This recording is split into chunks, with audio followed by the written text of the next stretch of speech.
একই কর্মস্থলে ৩ বছরের বেশি সময় থাকা ইউনিয়ন, উপজেলা, জেলা ও বিভাগ পর্যায়ের ভূমি রাজস্ব প্রশাসন এবং ভূমি রেকর্ড ও জরিপ অধিদপ্তরের আওতাধীন প্রতিষ্ঠানের কর্মচারীদের বদলির নির্দেশনা দেওয়া হয়েছে। বুধবার এ সংক্রান্ত আদেশ জারি করেছে ভূমি মন্ত্রণালয়। এতে বলা হয়, সব নাগরিকের জন্য নিরবচ্ছিন্ন, জনবান্ধব ও হয়রানিমুক্ত ভূমিসেবা নিশ্চিত করা জরুরি।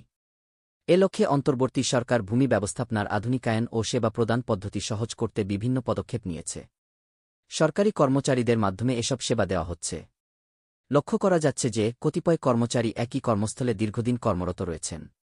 এ প্রেক্ষাপটে মাঠ পর্যায়ে ভূমি পরিষেবায় স্বচ্ছতা, দক্ষতা ও জবাবদিহি প্রতিষ্ঠাসহ জনবান্ধব ভূমি পরিষেবায় জনদুর্ভোগ ও হয়রানি পরিহারের লক্ষ্যে ভূমি মন্ত্রণালয়ের অধীন ইউনিয়ন, উপজেলা, জেলা ও বিভাগ পর্যায়ের ভূমি রাজস্ব প্রশাসন এবং ভূমি রেকর্ড ও জরিপ অধিদপ্তরের আওতাধীন একই কর্মস্থলে দীর্ঘদিন কর্মরত ১০ম গ্রেড হতে ২০তম গ্রেডের কর্মচারীদের ওই কর্মস্থল থেকে অন্যত্র বদলি করা সমীচীন বলে প্রতীয়মান হচ্ছে।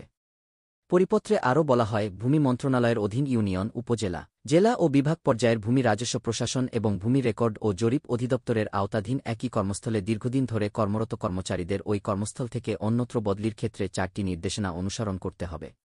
সেগুলো হল, মাঠ পর্যায়ে ভূমি রাজস্ব প্রশাসন এবং ভূমি রেকর্ড ও জরিপ অধিদপ্তরের কর্মচারীদের জন্য পর্যায়ক্রমে সব বিষয়ে কাজ করার সুযোগ দেওয়া।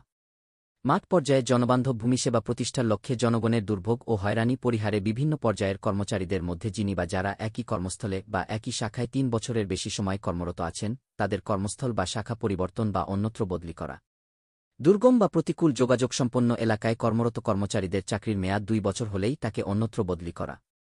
শারীরিক অসুস্থতা বা নৈতিক স্খলনজনিত বা সুনির্দিষ্ট বা যুক্তিসঙ্গত কারণে নির্ধারিত সময়ের আগে কোনো কর্মচারীকে অন্যত্র বা আন্তঃজেলায় বদলি করা হলে জেলা প্রশাসক এবং ক্ষেত্রমতে বিভাগীয় কমিশনারের বদলির কারণ দ্রুত সময়ে প্রতিবেদন আকারে ভূমি মন্ত্রণালয়ে দাখিল করা। বন্ধুরা, ভিডিওটা ভালো লাগলে একটা লাইক দিয়ে চ্যানেলটি সাবস্ক্রাইব করে পাশে থাকা বেল বাটনটি প্রেস করে অল অপশন দিয়ে রাখবে, যেন নতুন ভিডিওগুলো সবার আগে তোমাদের কাছে পৌঁছে যায়।